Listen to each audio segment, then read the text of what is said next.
Der Frankreich-Block ist wieder in Paris. Heute sind wir bei der Kommission für die Menschenrechte et plus précisément on dit la Commission nationale consultative des droits de l'homme.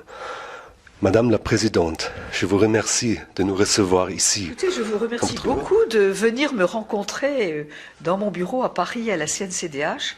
Et c'est avec beaucoup de plaisir que je vais répondre à vos questions sur notre commission, qui est une vieille institution française, puisqu'elle est née au lendemain de la Seconde Guerre mondiale. En 47, n'est-ce pas? 47.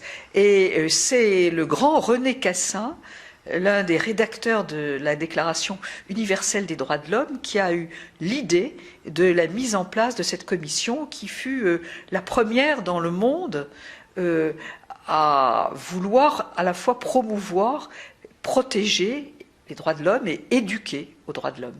C'est vrai, cette commission est née seulement en 47 et pas avant. Non, pas avant, seulement en 47. Mais la déclaration des droits de l'homme date de 1789. Oui, les Français, pendant longtemps, se sont appuyés sur la déclaration 1789, mais à l'époque, on travaillait beaucoup moins qu'évidemment au lendemain de la Seconde Guerre mondiale à créer, instaurer un fonds commun à toutes les nations du monde, un fonds humaniste. On est loin d'avoir abouti, je le dis tout de suite. Mais l'idée de... Un travail de longue haleine. Oui, vraiment de longue haleine. Et la situation actuelle rend extrêmement pessimiste sur l'avenir. René Cassin souhaitait que l'ONU, les institutions internationales, s'engagent le plus fortement possible sur la défense des droits fondamentaux et des libertés fondamentales. Et le creuset de ce mouvement, c'est lui qui l'a initié, et il l'a initié au ministère des Affaires étrangères, au sein du ministère des Affaires étrangères. Et les premières compétences ont été des compétences, je vais dire, de lobbying à l'international, pour que dans d'autres pays, on crée des institutions de ce type, et que par un effet de stimulation, les droits de l'homme deviennent un sujet majeur dans le plus grand nombre d'États du monde. Pour préparer notre entretien, j'ai relu le premier alinéa de la Constitution de 1958. Oui. J'aimerais bien le citer rapidement. Oui. Le peuple français proclame solennellement son attachement aux droits de l'homme et aux principes de la souveraineté nationale tels qu'ils ont été définis par la Déclaration de 1789. Alors c'est votre premier point de référence.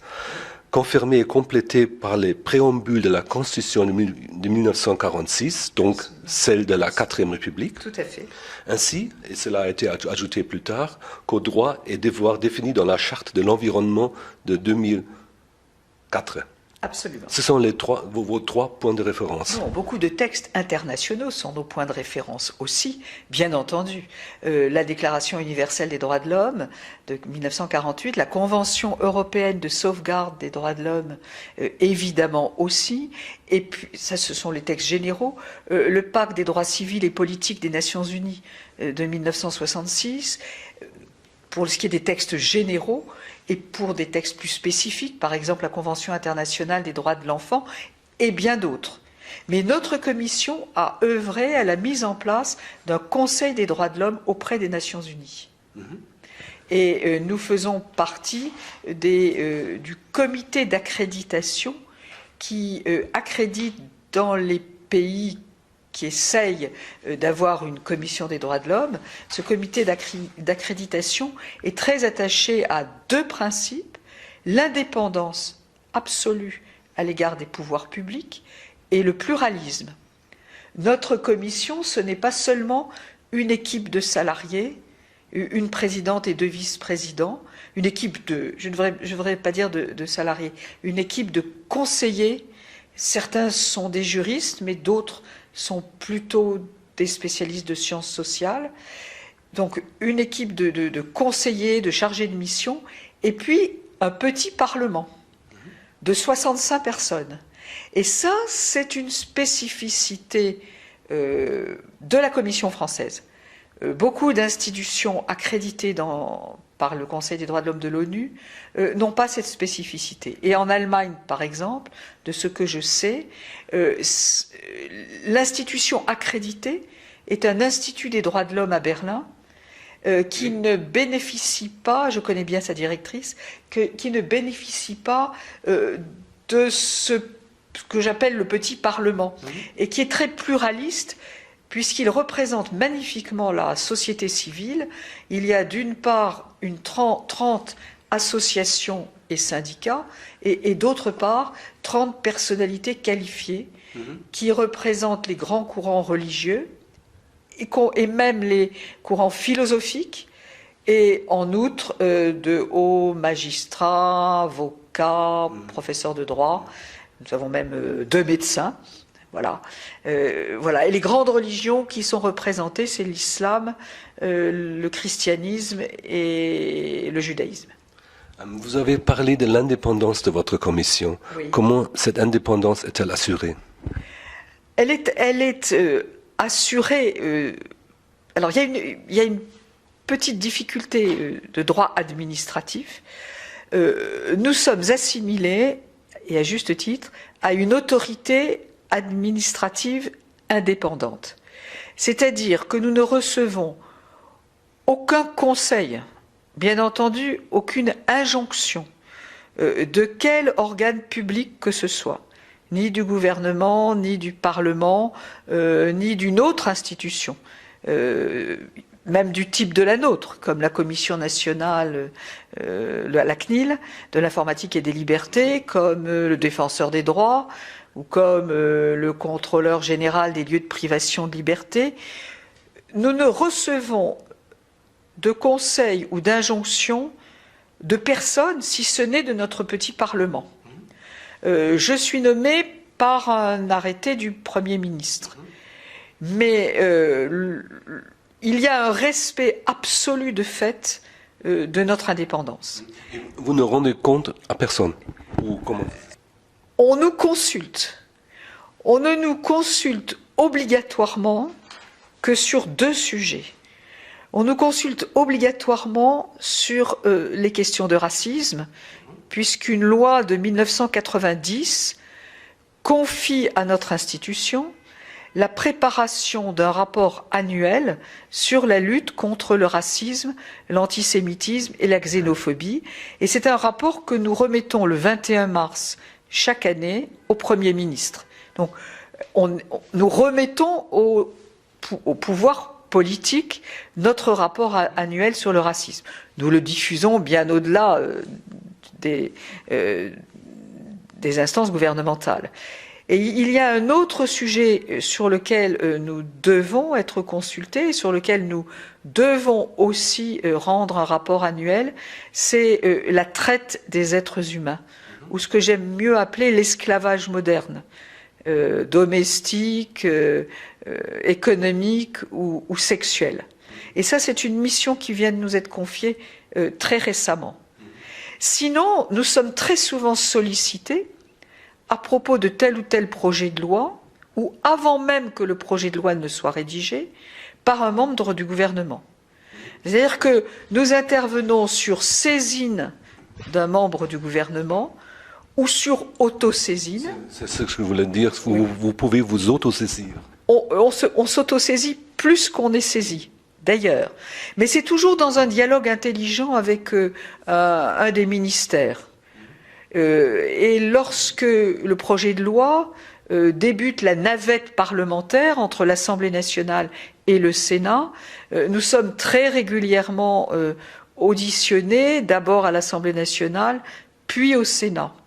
Mais notre angle d'entrée dans tout projet de loi, c'est l'angle droit de l'homme. Voilà. Nous n'examinons pas les projets de loi article par article sur tout ce dont ils traitent. Nous les examinons au regard de la protection des droits fondamentaux. Mais vous avez dit que d'abord vous pouvez vous autosaisir, Oui. Et vous êtes saisi, mais vous faites aussi, vous me permettez de le dire dans un français peut-être non pas trop juridique, vous faites aussi la promotion pour les droits de l'homme. Absolument. Et nous travaillons aussi à l'éducation aux droits de l'homme. Et À cet égard, nous avons cette année commencé à travailler à l'éducation aux droits de l'homme par des moyens un petit peu modernes, si je puis dire, par 5 petits films ou clips de 2 minutes 30 que je pense les enfants allemands aimeraient beaucoup parce que... Je pourrais le reproduire sur le blog? Bien sûr, bien sûr. Vous les trouverez sur notre site et il s'appelle Graines de citoyens et c'est pour les enfants de 7 à 10 ans. Donc c'est une petite tranche d'âge, enfin des enfants jeunes. Et l'idée est de leur apprendre par ces 5 petits films la richesse de la différence. Car nous considérons que une des causes du racisme latent, ou pas latent d'ailleurs, effectif, est l'existence de quantité de préjugés qui s'inscrivent dans les différences entre les uns et les autres. Et donc nos 5 petits films sont sur le même thème, la richesse de la différence et l'acceptation de la différence. Et il y en a un, c'est pas tout à fait les 5, un des 5 est sur la liberté d'expression et même les règles de la liberté d'expression. Il n'y a de liberté d'expression possible que si on écoute ce que l'autre dit et on a ensuite l'exercice de sa propre liberté d'expression. C'est l'article 11 de la Déclaration des droits. Déclaration des droits de l'homme et du citoyen de 1789. Article 11. La libre communication des pensées et des opinions est un des droits les plus précieux de l'homme. Tout citoyen peut donc parler, écrire, imprimer librement, sauf à répondre de l'abus de cette liberté dans les cas déterminés par la loi. N'est-ce pas? Bravo. Et c'est l'un des biens les plus précieux de la République. Oui. Revenons à la composition de votre commission. Vous avez plusieurs sous-commissions. Oui, forcément, puisque nos champs d'intervention sont très larges. Nous avons 5 sous-commissions. Nous avons une sous-commission questions nationales qui traite de tout ce qui tourne autour des questions de justice et tout ce qui tourne aussi autour de l'immigration, du droit d'asile et maintenant de l'Internet, de la cybercriminalité. Mais on n'est aussi pas loin des questions de droit, c'est vrai. On a une commission sur les questions sociales et les questions d'éthique. Elle a rendu, pour prendre un exemple récemment, un avis sur les personnes vivant en bidonville. C'est une façon élégante de parler des Roms, parce que ce sont en France essentiellement les Roms qui vivent en bidonville, et malheureusement ils se multiplient. Nous avons une autre sous-commission qui traite de la lutte contre le racisme et toutes les formes de discrimination, et c'est celle qui est chargée de rédiger le rapport sur le racisme, rapport rédigé avec les contributions d'autres institutions. Nous ne le faisons pas seuls. On le fait à partir des travaux de chercheurs et à partir de certaines contributions. Et puis nous avons 2 sous-commissions à l'international. Une sur les relations internationales et la CNCDH participe de très près à ce qu'on appelle aujourd'hui l'examen périodique universel, l'EPU, l'examen périodique universel par les Nations Unies du respect par la France des conventions internationales qu'elle a signées. Et enfin, notre dernière commission est une commission sur le droit humanitaire. Voilà, et qui donc s'intéresse à la protection des personnels humanitaires et aussi à la protection des victimes civiles dans l'ensemble des conflits, malheureusement si nombreux dans ce monde. Madame la Présidente, je voudrais entrer un peu plus dans les détails. Vous avez un schéma que je vais reproduire aussi sur le blog de votre... Ce schéma est très clair, ce schéma est dans notre rapport d'activité. La détermination des sujets, première étape. Alors, s'il y a une saisine, c'est un membre du gouvernement qui détermine le sujet. La saisine s'accompagne d'une lettre de saisine assez précise, en général. S'il n'y a pas de saisine, le sujet est déterminé par ce que nous appelons le comité de coordination, qui est composé des présidents et vice-présidents des 5 sous-commissions que je vous ai rapidement présentées. Ensuite, le travail se fait en sous-commission, soit dans la sous-commission en son entier, soit dans un groupe de travail spécifique. Et le travail suppose que le conseiller juridique ou le chargé de mission fasse un certain nombre de recherches de fond, mais suppose aussi que nous auditionnons, et c'est une de nos spécificités. Nous pratiquons beaucoup les auditions de personnes de terrain ou, au contraire, de grands... Ces auditions se passent où? Ici. La CNCDH dispose de plusieurs salles de réunion et d'un certain nombre de bureaux, et les auditions se passent à la CNCDH. Lorsque l'avis est presque abouti, il est étudié par la sous-commission en son entier. Et ensuite, il est transmis à l'ensemble des membres dans la version adoptée par la commission, la sous-commission, et il est soumis à un vote de l'Assemblée plénière. Beaucoup de nos avis sont adoptés à l'unanimité, mais pas tous. Et je vais vous donner un exemple. L'avis sur le mariage de personnes de même sexe de début 2013, qu'est-ce que je raconte, début 2013, il y a eu ce qu'on appelle une opinion dissidente, donc c'est possible. Quand 15% des membres sont hostiles à l'adoption de l'avis, ils ont le droit, ils peuvent simplement voter contre, mais ils peuvent aussi, il faut donc qu'ils soient 10 sur 65, ils peuvent aussi rédiger une opinion dissidente.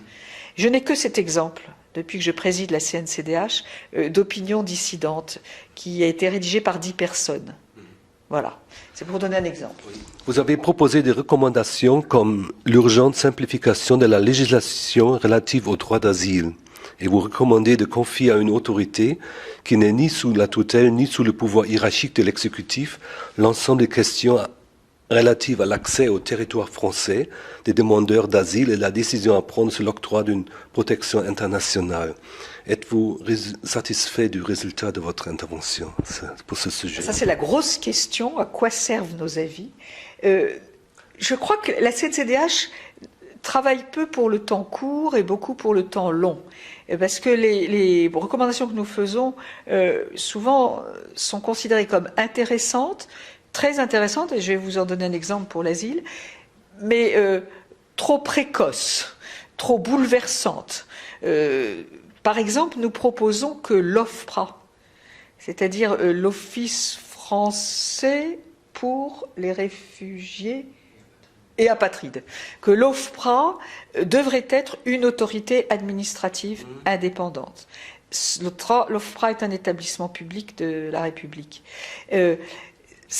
Même le directeur de l'OFPRA considère que c'est une bonne idée, mais qui est par le gouvernement considérée comme prématurée. C'est sans doute le chemin vers lequel il faut se diriger. De même, dans cet avis, nous disons que il y a une première étape pour les demandeurs d'asile, qui est d'obtenir une domiciliation, et il y a un passage en préfecture. Et ce passage en préfecture retarde beaucoup la procédure d'asile. Et nous, pour faire schématique, nous préconisions que l'OFPRA ait des antennes locales et que l'OFPRA soit même chargé de cette première étape. Alors vraiment, sur cet avis, je crois que nous allons faire mûrir le système. L'objectif, c'est d'accélérer la procédure d'asile. Même sur le plan économique, c'est dans l'intérêt de la France. Cette réforme est une transposition d'une directive européenne. Nous ne sommes pas allés beaucoup plus loin que ce qu'imposait la directive européenne, mais nous avons posé les jalons, et nous les avons posés avec beaucoup de pertinence, d'une meilleure réforme, d'une certaine façon, de la réforme suivante. Ça me plaît beaucoup quand vous dites « faire mûrir le système ». Ainsi, c'est presque un résumé aussi de vos activités, n'est-ce pas? Oui. Alors souvent on me dit « à quoi sert la CNCDH ?» Est-ce que vous voyez les retombées? D'abord, on voit un regain d'intérêt sur ce que nous disons. Par exemple, les administrateurs du Sénat et de l'Assemblée nationale sont extrêmement intéressés par nos avis.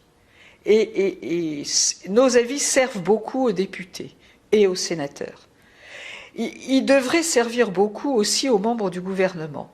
Mais vous savez comment fonctionne un gouvernement, les choses sont souvent difficiles. Manque de temps, précipitation, au lendemain d'événements tragiques comme ceux du début du mois de janvier.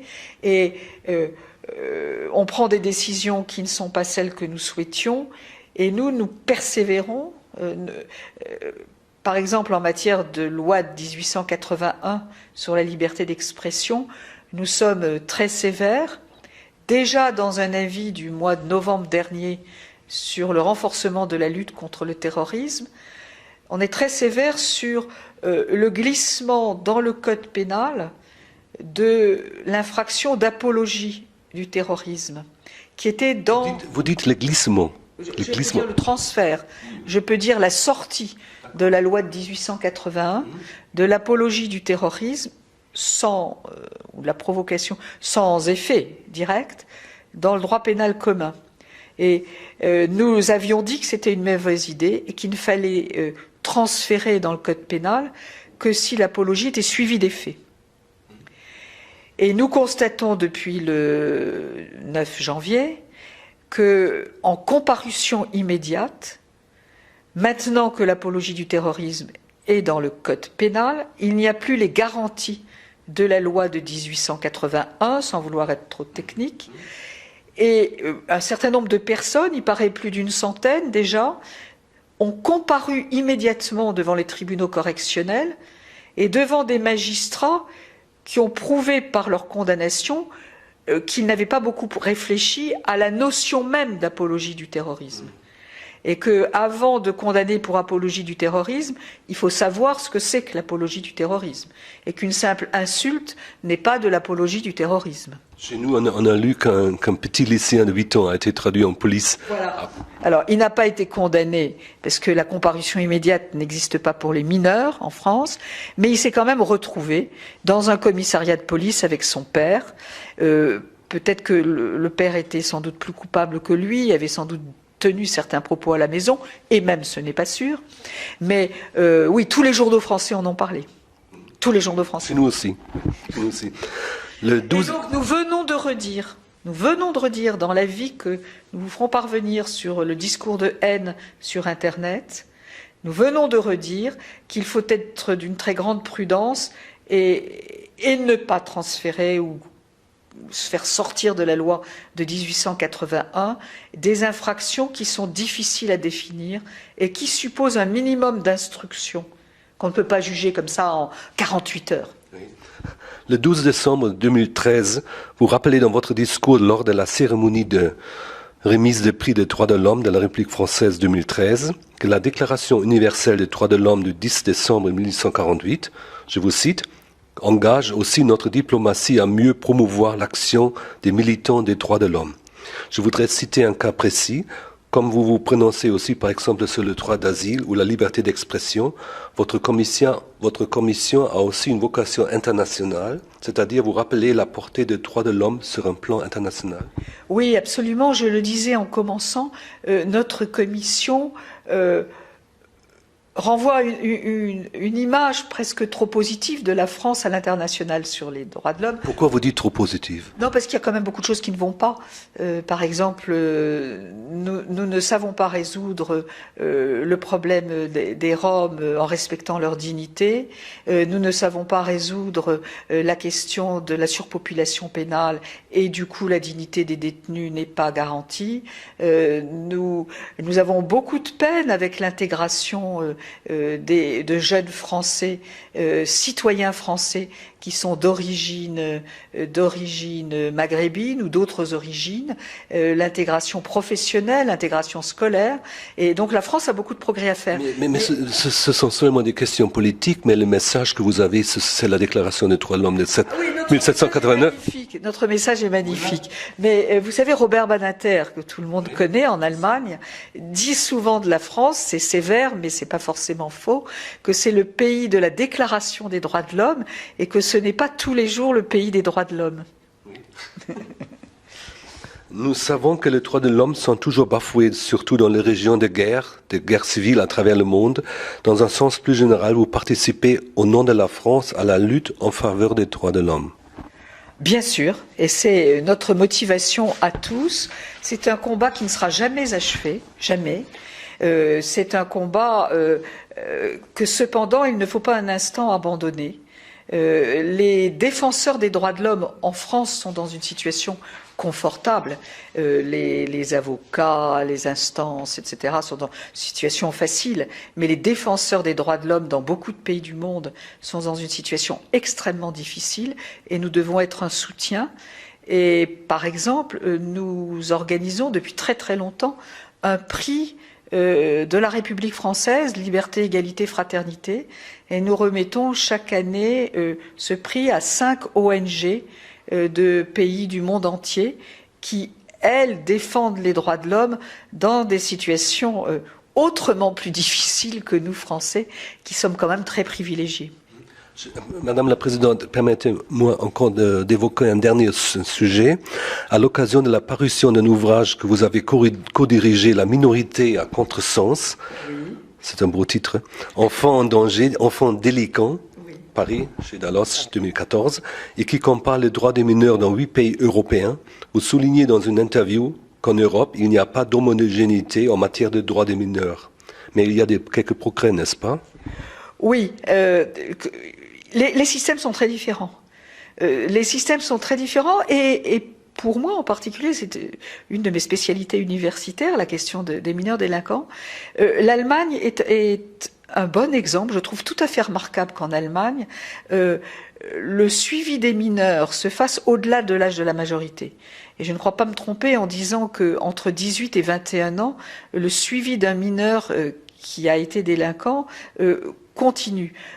En France, une des grosses difficultés, ce que je trouve comme étant une critique forte que je fais au système français, c'est qu'il est très protecteur jusqu'à 18 ans et que puis tout d'un coup à 18 ans, vous basculez dans le droit pénal des adultes, vous n'êtes pas sorti de l'adolescence, vous basculez alors que vous aviez votre juge, on dit souvent que les jeunes Français ont leur juge des enfants, vous basculez à la première bêtise devant, en comparution immédiate par exemple, les sursis dont vous aviez bénéficié mineurs en cascade vont être supprimés et vous allez tout d'un coup vous retrouver en prison et éventuellement vous radicaliser, puisqu'aujourd'hui, dans la lutte contre la radicalisation et le djihadisme, nous pensons que la prison n'a pas, bien sûr, toute la responsabilité, mais une petite part de responsabilité. Je connais bien la critique d'Alfred Grosser sur les situations de prison en France. Oui. Et je peux vous dire que dans un des derniers avis de la CNCDH sur les réformes en matière pénale ou la réforme pénale, nous nous prononçons pour la suppression des courtes peines d'emprisonnement. Et si je ne me trompe pas, elles sont devenues extrêmement rares en Allemagne ou presque interdites. Et quand on va en prison, on n'y passe pas 1 mois, 2 mois ou 3 mois, ce qui est possible en France. Oui. Une toute dernière question. Vous vous servez de mon service de presse sur le compte Twitter que je commençais à de mieux en mieux aimer. Alors sur le compte Twitter de votre commission, vous en avez une, on peut lire le 11 janvier, le jour de la marche républicaine. Le CNCDH salue l'intensité de l'ampleur de ce rassemblement républicain. Cette marche, cette journée ont-elles transformé la France? Et cette journée a-t-elle contribué à rappeler au monde les droits de l'homme d'une façon durable? Cette journée a été effectivement une très très belle journée, parce que jamais en France, autant de Français n'avaient manifesté jusque dans le plus petit village. J'ai eu une amie dans un petit village de Bretagne qui m'a dit que tout le village était devant la mairie. Tout le village. Et à Paris, 3 millions de personnes. À Montpellier, une ville où j'habite de temps en temps, jamais on n'avait vu 100 000 personnes dans les rues. Jamais. Je parlais lundi à votre ambassadeur de la marche républicaine. Il m'a tout de suite corrigé. Il m'a dit les marches républicaines. Les marches, oui, les marches. Et c'est ça qui était très remarquable aussi, c'est que ce n'était pas que Paris. Malheureusement,